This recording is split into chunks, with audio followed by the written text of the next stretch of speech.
Bueno, entonces vamos a estudiar el día de hoy lo que es la ley de Coulomb. Es la fuerza eléctrica, ¿verdad?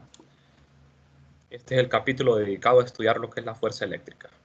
Entonces, la ley de Coulomb, para muchos de ustedes ya, para la mayoría, para todos, ¿verdad? Ya es algo general, es algo familiar, porque ya lo tuvieron que haber estudiado, ¿verdad? En la clase de física 200.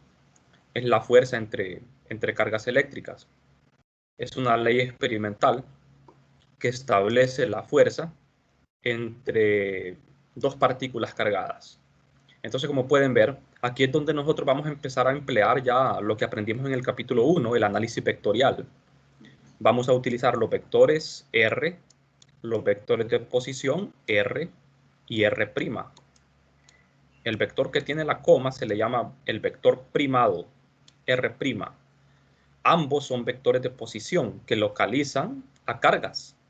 R va a localizar la carga, en este caso la carga que va a experimentar la fuerza, la carga Q, como pueden ver aquí en la figura.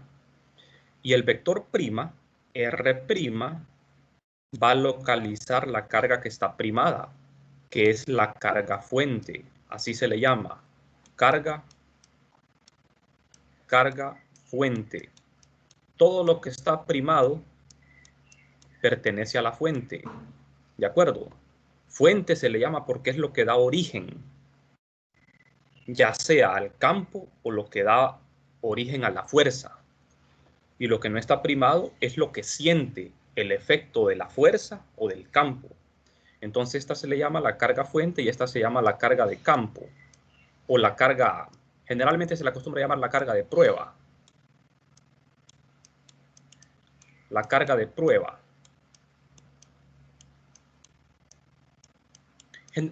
No le llamamos estrictamente así, ¿verdad? Carga de prueba. Cuando ya estudiemos el campo eléctrico, sí le vamos a llamar carga de prueba. Porque es la carga que nos sirve para comprobar la existencia de un campo. Por ahora no es necesario que le llamemos así, ¿verdad? A esta sí le tenemos que decir la carga fuente, que es la que está primada. Entonces, estos dos vectores nacen en el origen. Tienen el origen común, que es el sistema de coordenadas. Ajá, Dian. No sé si alguien quiere participar. Bueno, entonces, con estos dos vectores localizamos las cargas. Luego, el vector de posición relativa, R mayúscula, apunta de la fuente a la carga que está aquí, de prueba. Ahora bien, nosotros con la ley de Coulomb lo que vamos a hacer es calcular fuerza. La fuerza que ejerce la carga fuente, o sea, Q', fíjense la notación, Q' sobre Q. Así, hay que saber interpretar la notación, ¿verdad? Q' sobre Q. Si fuese al revés, estaríamos calculando la fuerza que ejerce Q sobre Q'. Por la tercera ley de Newton sería la misma fuerza, solo que con un sentido opuesto. ¿De acuerdo? O sea que aquí se cumple la tercera ley de Newton. O sea, la fuerza que ejerce Q sobre Q' sería la misma en magnitud, pero con sentido opuesto. ¿De acuerdo? Entonces, esta notación les recomiendo que se familiaricen con ella, porque así vamos a trabajar ahora. Bueno, entonces, jóvenes, de aquí en adelante, nosotros para localizar cargas lo vamos a hacer con estos vectores de posición. ¿Cómo se construye el vector de posición R relativo? R, como ya lo vieron en el capítulo 1, se construye restando el vector R menos R'. R menos R' es el vector R mayúscula. O sea que lo primero que hay que hacer es construir los vectores R y R', y luego solo se restan para obtener el vector de posición relativa. Hasta aquí todo bien, ¿verdad? Entonces, ya con estos vectores y con las cargas conocidas, nosotros podemos encontrar la fuerza eléctrica. Es lo que vamos a hacer. Bien, entonces voy a pasar a la siguiente diapositiva. Tengan cuidado, ¿verdad? Que el vector de posición relativa siempre apunta del Q' a Q. Porque ustedes pueden ver de que aquí lo que se construye es una suma de vectores. R' más R, R' más R, suma de vectores. ¿Qué me da? Sumar este más este. Me da R. Es una suma de vectores, cuya resultante es R. Entonces de aquí yo despejo para R, R mayúscula. Al despejar para R, obtenemos esto. Bastante simple, ¿verdad? Suma de vectores. Entonces, estamos bien hasta aquí, ¿verdad? Bien. La fuerza sobre Q debido a Q' se escribe de esta manera, miren. Notación.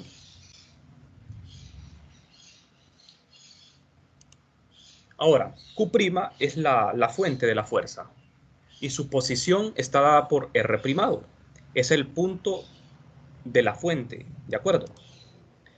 R es el vector de posición relativa de Q con respecto a Q'. Esto lo estudiamos en capítulo 1.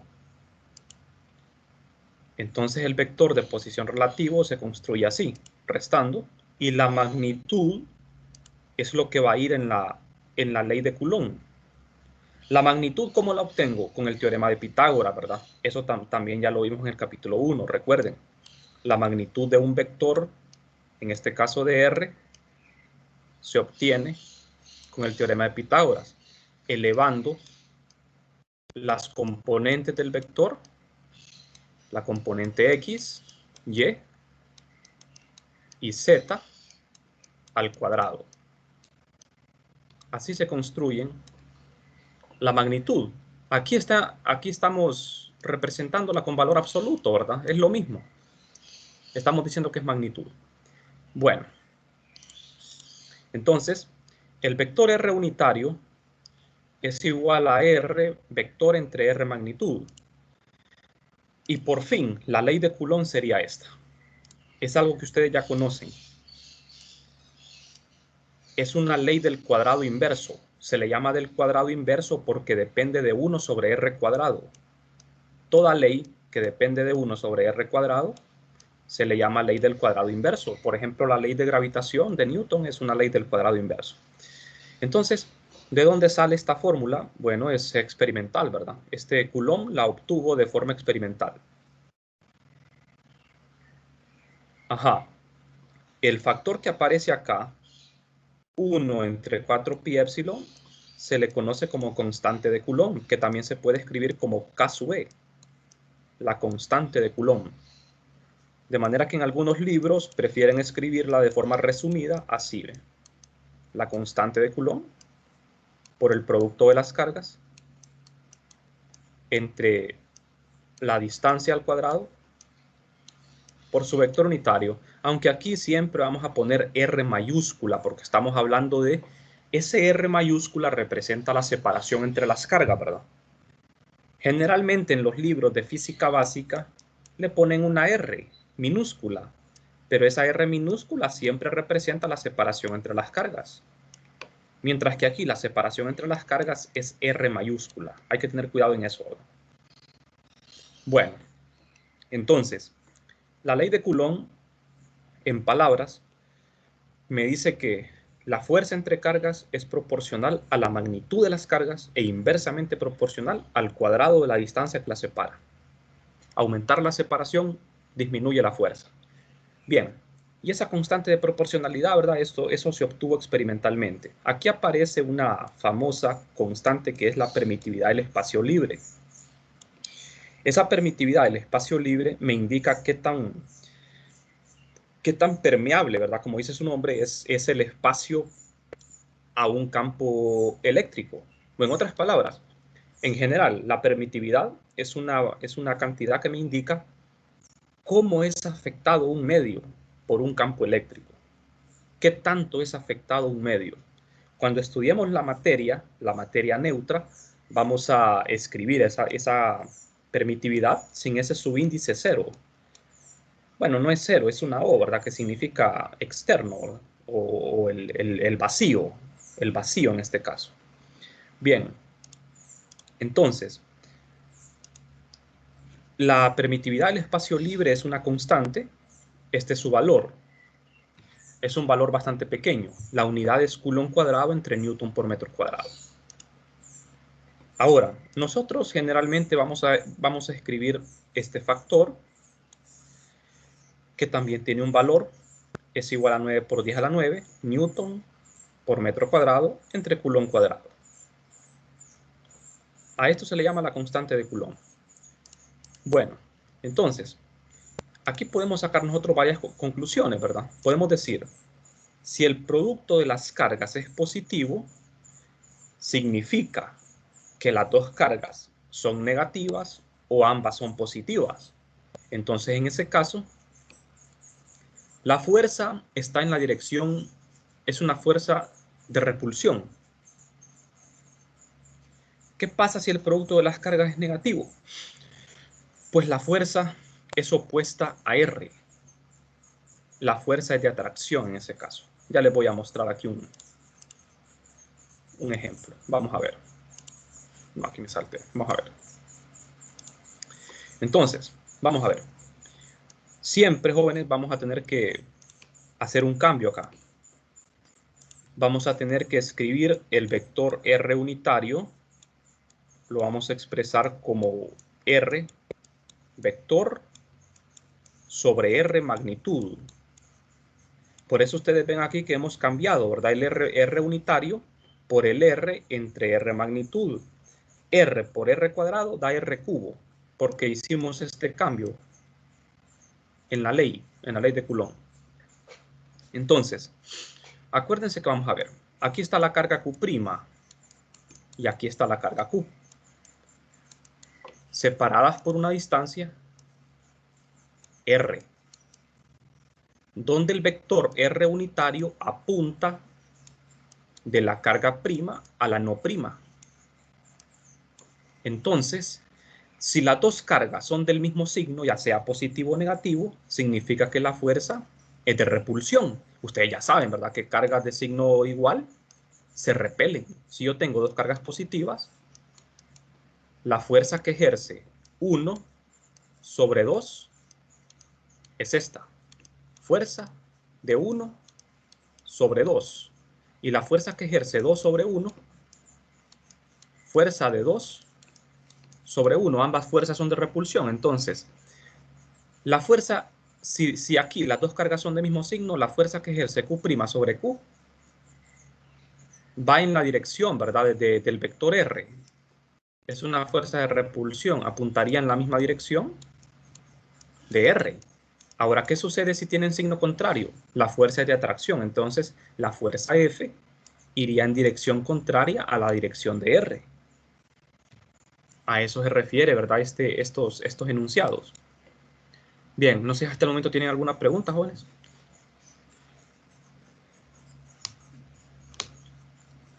Por ahora estamos enfocándonos en el caso de las cargas puntuales, ¿verdad?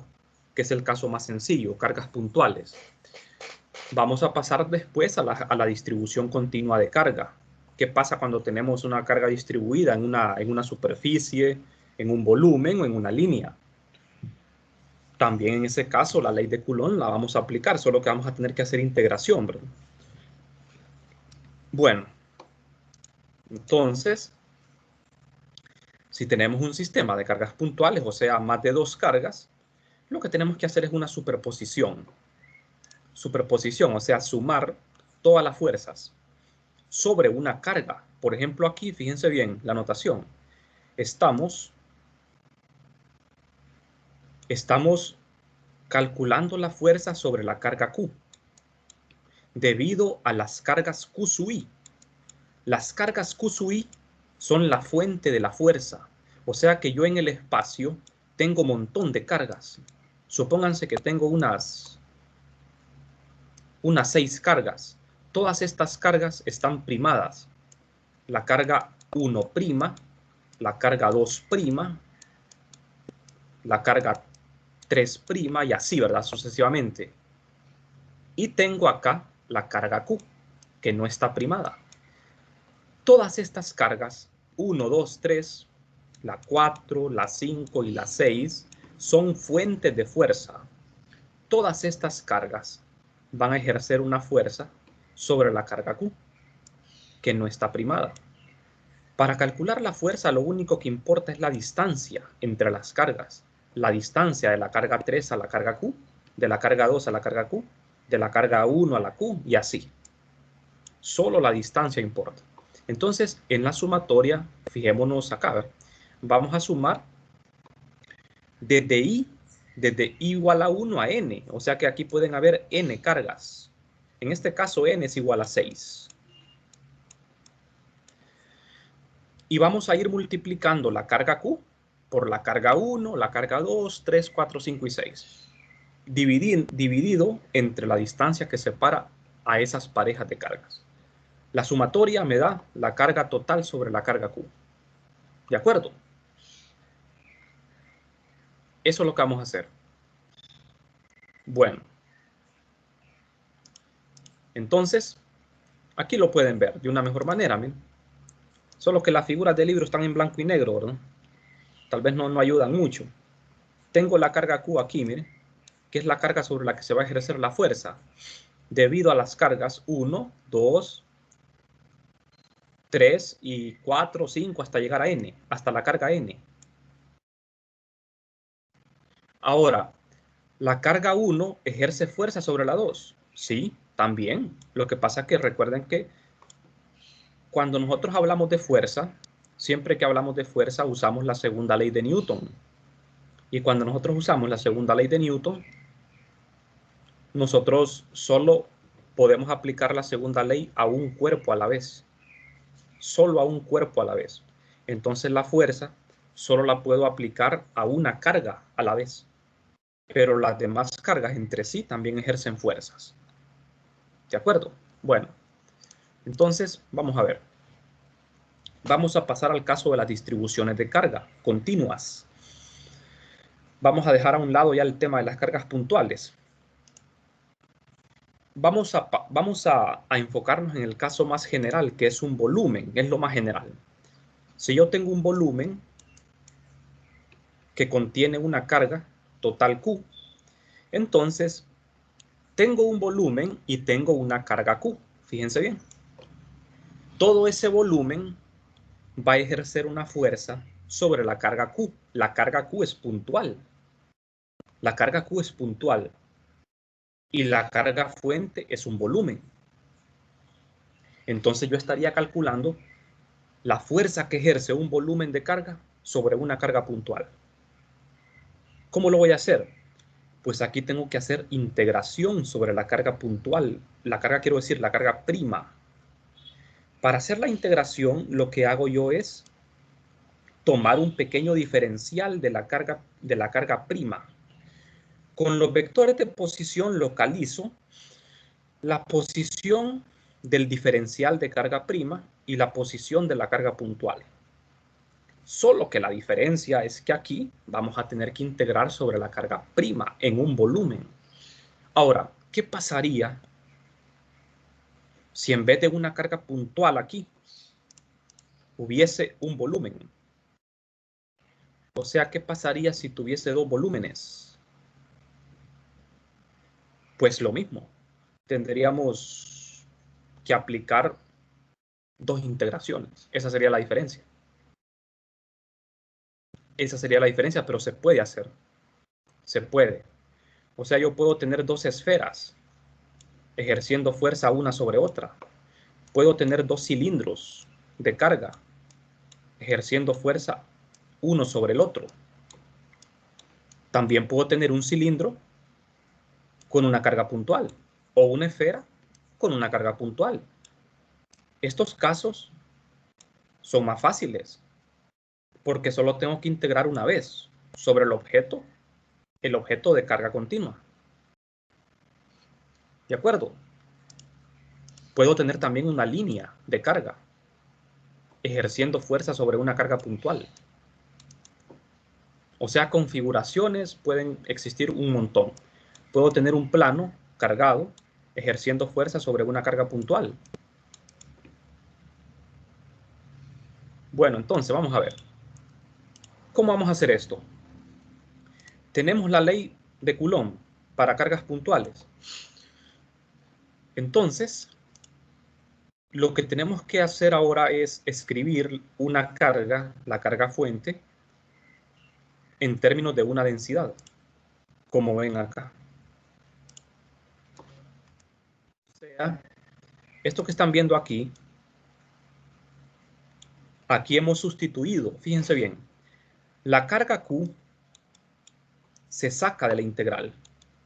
¿Por qué se saca de la integral? Porque esa carga es constante, es una carga puntual. Es una carga puntual. Mientras que la carga Q sub I es la que está primada, es la fuente. Esa carga fuente está distribuida en un volumen. Entonces, yo voy a sumar sobre todo ese volumen, voy a integrar. Entonces, para eso, necesito escribir la carga en términos de la densidad volumétrica de carga. La densidad volumétrica de carga la vamos a representar con una ρ. Fíjense bien, hay tres densidades. La volumétrica, la superficial y la lineal. La densidad volumétrica es ρ, la superficial sigma y la lineal es lambda.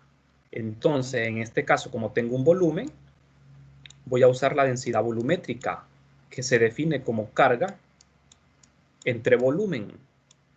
Pero aquí vamos a escribir la carga y el volumen como un diferencial, porque vamos a agarrar un pequeño diferencial de carga. Entonces, ese pequeño diferencial va a tener carga igual a D de Q. Y va a tener un volumen, ese pequeño diferencial, igual a D de tau. ¿Se acuerdan, verdad? Que en coordenadas esféricas, cilíndricas, esféricas, el diferencial de volumen es un D de tau. Entonces, de aquí despejo para la carga, para el D de Q. Despejo para el D de Q y me queda ρ por D de tau.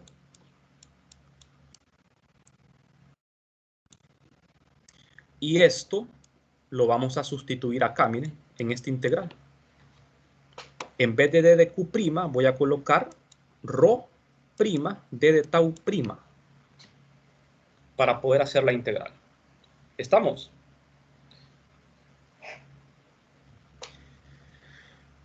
Ustedes en física 200 ya habían trabajado problemas así, ¿verdad? Solo que ahí no se aplica el análisis vectorial. La integral que aparece aquí sería una integral de volumen, una integral triple, porque este es un volumen. Entonces, vamos a ver. Sustituimos el diferencial de carga en términos de la densidad, como ven acá, lo que les estaba platicando. D de Q igual a ρ de tau.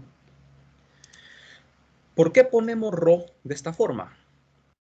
Ρ de R', porque ρ, jóvenes, la densidad puede depender de la posición.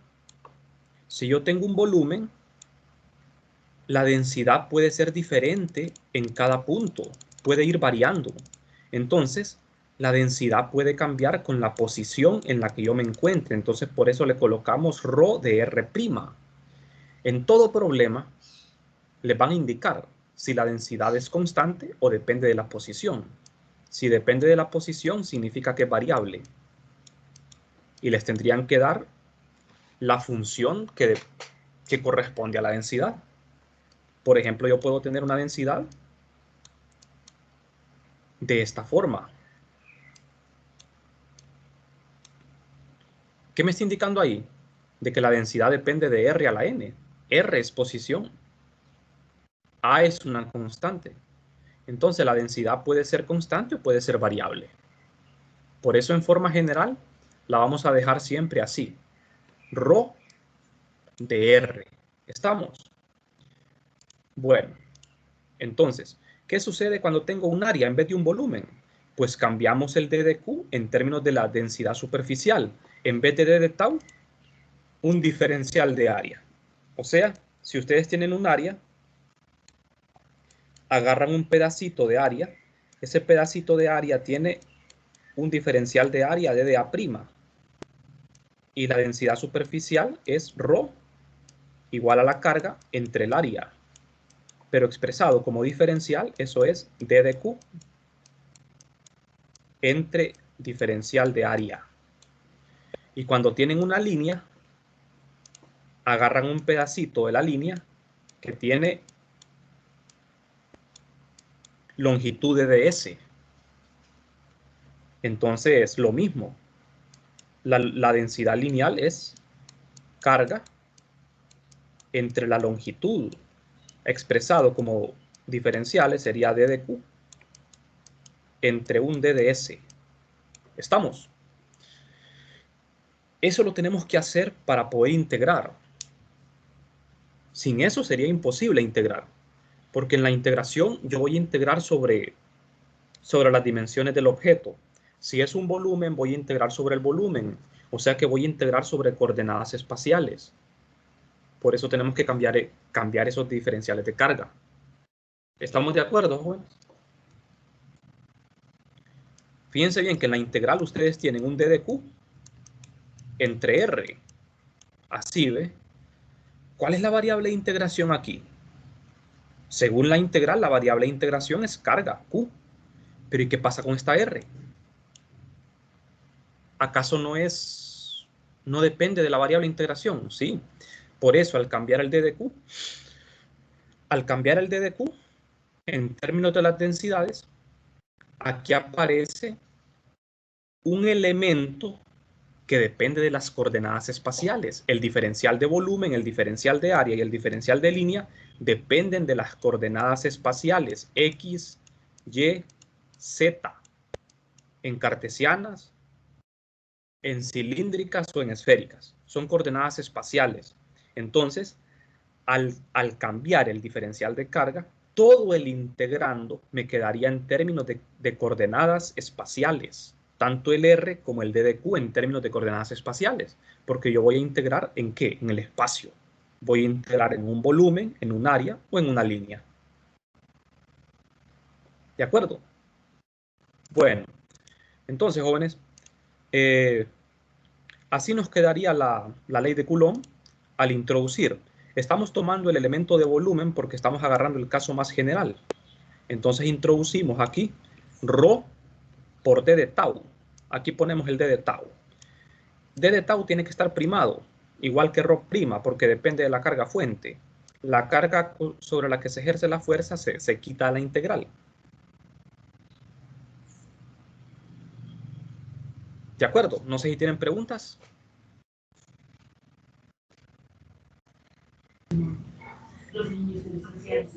No, Lee. Bien, entonces, jóvenes, vamos a ver. Si yo tengo un volumen y tengo otro volumen, significa que esta carga Q, esta sería la carga fuente, que es un volumen, pero la carga Q también sería un volumen. Entonces, en ese caso, habría que integrar dos veces sobre el volumen Q' y sobre el volumen Q.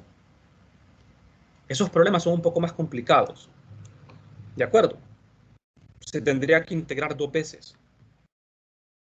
Pero el planteamiento de la carga Q' sería idéntico al planteamiento de la carga Q'.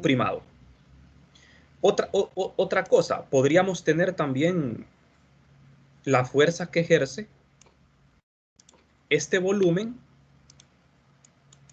sobre una línea. También, ¿verdad? En este caso, la carga Q sería una línea. Tendríamos que cambiar esta carga Q. O sea, en vez de poner Q, aquí pondríamos un D de Q. Así, ¿ve? Rho, R, D de tau, entre el R cuadrado. ¿Estamos de acuerdo, jóvenes? Cuando ustedes van a encontrar la fuerza de un volumen o una distribución sobre otra distribución, en vez de escribir aquí Q, van a poner D de Q. Y ese D de Q lo van a expresar ya como cualquiera de estos que tenemos acá. Por ejemplo, en este caso, como es una línea, lo escribirían como lambda d de s. Pero sería fácil porque en este caso, fíjense bien, este d de q ya no llevaría un r en el denominador. Solo tendrían que integrar así, ¿ve? Lambda por d de s. Simple, ¿verdad? Porque el r cuadrado pertenece a la carga que está primada. No sé si me explico.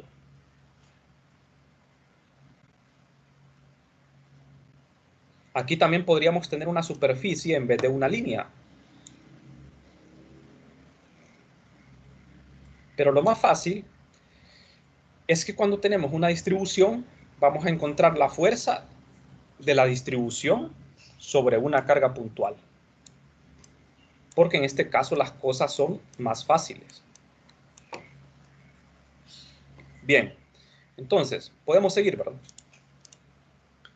Aquí tenemos las tres formas, miren. Tenemos las tres integrales. La fuerza sobre la carga Q, en los tres casos, debido a un volumen de carga, debido a una superficie y debido a una línea. Recuerden que siempre se tiene que cambiar el R unitario, este R sombrerito que aparece ahí, se tiene que cambiar por R entre R vector, R magnitud quiero decir, R magnitud. Siempre hay que hacer ese cambio. De manera que en el denominador me va a quedar R al cubo. Aquí integramos en un volumen integral triple, integral doble e integral de línea. No de línea, sino integral simple, porque no es un integral de línea. Fíjense en algo interesante, que las integrales de fuerza son integrales vectoriales, pero estas integrales vectoriales me devuelven un vector. No es como las integrales de línea, ¿verdad? ¿Se acuerdan que en las integrales de línea, en las integrales de superficie y de volumen, de los teoremas de la divergencia y de Stokes, esas integrales me devolvían un escalar? Pero estas integrales de fuerza son integrales vectoriales que lo que me devuelven es un vector. ¿De acuerdo? Eso es una gran diferencia, ¿verdad? Porque la fuerza es un vector, no me puede quedar un escalar. Bueno, todo bien hasta aquí, ¿verdad, jóvenes? Vamos a continuar entonces. Bueno, no sé si tienen preguntas porque voy a cambiar de documento. Esta sería la teoría. La teoría del capítulo 2 es bien breve. Es básicamente solo la definición de la ley de Coulomb. Lo que pasa que la teoría, ¿verdad? Y los problemas, hay una diferencia abismal, ¿verdad? Uno la teoría la ve tal vez tan simple, pero cuando uno va a hacer los problemas, todo cambia.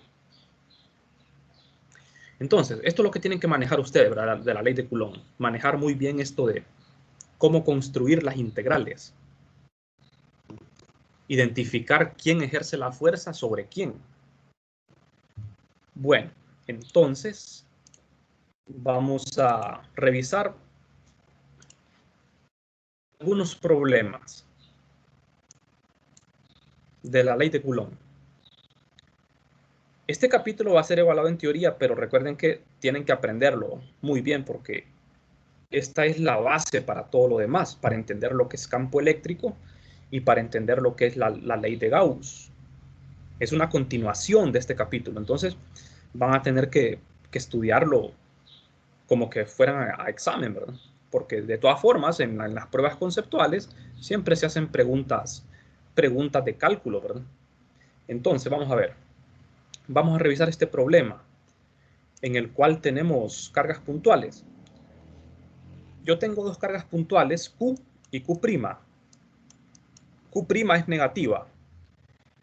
Las dos cargas tienen igual magnitud, se localizan sobre el eje X con coordenadas A y menos A respectivamente. Encontrar la fuerza total ejercida sobre una carga puntual Q que se localiza en un punto arbitrario del plano XY. Vamos a ver, la carga Q y Q' están localizadas sobre el eje X. La carga Q y Q' tienen coordenadas A y menos A respectivamente. Este es el eje Y, este es el eje X. La carga Q tendría coordenada A estaría localizada aquí. La coordenada es A. Este es Q. La carga menos Q' estaría por acá. Esta es menos Q y tiene coordenada menos A. Luego, hay una carga Q de igual magnitud también, que está localizada en un punto arbitrario del eje del plano XY. O sea, en cualquier punto del plano XY yo puedo colocar esa carga. En cualquier punto. Pero para no complicarme, voy a colocar esa carga Q en el primer cuadrante, aquí. ¿Por qué lo voy a hacer así? Porque al hacerlo así, esta carga Q tendría coordenadas X, Y. X, Y arbitrarias. Cuando digo arbitrarias, significa que X y Y pueden asumir cualquier valor real, ya sea positivo o negativo. Recuerden que en coordenadas cartesianas los rangos, el dominio de esas variables es infinito, de menos infinito a más infinito. De manera que al dejarlo así en términos de X y Y, eso queda expresado en forma general. No hace falta ponerle un signo menos a X o un signo menos a Y. Eso queda general. Es válido para cualquier punto. Entonces, por esa razón, es mejor ponerlo aquí, ¿verdad? Bueno, entonces, lo que sigue ahora es hacer una superposición de fuerzas. Porque aquí tenemos dos cargas ejerciendo fuerza sobre una carga. Tenemos la carga Q y la carga menos Q ejerciendo fuerza sobre la carga Q. Entonces voy a hacer una sumatoria de fuerzas. Se llama superposición, ¿verdad? De cargas puntuales. Bastante simple. Entonces, vamos a ver. Aquí tenemos la figura, miren. La carga Q' y la carga menos Q'. Recuerden que las cargas fuente tienen que estar primadas. La carga sobre la que se ejerce la fuerza no está primada. Tiene coordenada X, Y. ¿De acuerdo? Entonces, este es mi origen de coordenadas. Está ubicado aquí, justo en medio de las dos cargas fuente. Lo que voy a hacer es bien simple, localizar los vectores, o sea, las cargas con vectores. Escribir el vector R y el vector R' para las tres cargas. Recuerden que los vectores R' son los que localizan las cargas fuente y el R localiza la carga que está en el punto donde se va a ejercer la fuerza, o sea, sobre la que se ejerce la fuerza. ¿Cuántos vectores voy a tener? Voy a tener 3 vectores. ¿De acuerdo? Este sería un R'. Aquí tendría otro R'. Todos los vectores nacen en el origen. Y aquí tendría el vector R. Pero, como voy a usar superposición, jóvenes, yo tengo que hacer el problema en dos partes. Primero calculo la fuerza que ejerce una carga sobre esta y la otra carga. O sea, olvidémonos que existe la carga de la izquierda. Solo ponemos la carga de la derecha y la carga sobre la que se ejerce la fuerza. Y construimos los vectores. Esto es para no equivocarse. ¿De acuerdo? Después construyen la otra carga con los vectores de posición. El vector de posición de la carga Q, esta, no va a cambiar, se mantiene igual. Entonces, yo les recomiendo que lo hagan así, ¿verdad? Ahora, si lo quieren hacer en la misma figura, para no equivocarse, lo que tendrían que hacer es colocarle nombre a las cargas. Por ejemplo, pueden decir, esta es la carga A, esta es la carga B, y esta sería la carga C. Primero la fuerza de A sobre C, y después la fuerza de B sobre C. Y después la sumo. Aquí van a haber dos vectores de posición relativa. El vector de posición relativa de la carga B a la carga Q y el vector de posición relativa de la carga A la carga C. ¿Estamos de acuerdo, joven? Tendríamos dos vectores de posición relativa, que son las distancias entre las cargas. Ustedes ven aquí que la carga Q está más cerca de la carga A, pero recuerden que la posición de Q es arbitraria. Esa posición es arbitraria. Bueno, no sé si tienen preguntas.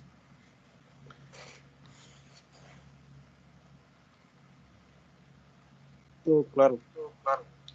Bueno, entonces seguimos. Aquí pueden ver ustedes ya los vectores dibujados de una mejor forma. Los vectores que están en verde son los vectores primados. R1, yo le puse 1 a la carga negativa y 2 a la carga positiva, pero ambas, 1 y 2, son las cargas fuente. R sub 2', R sub 1'.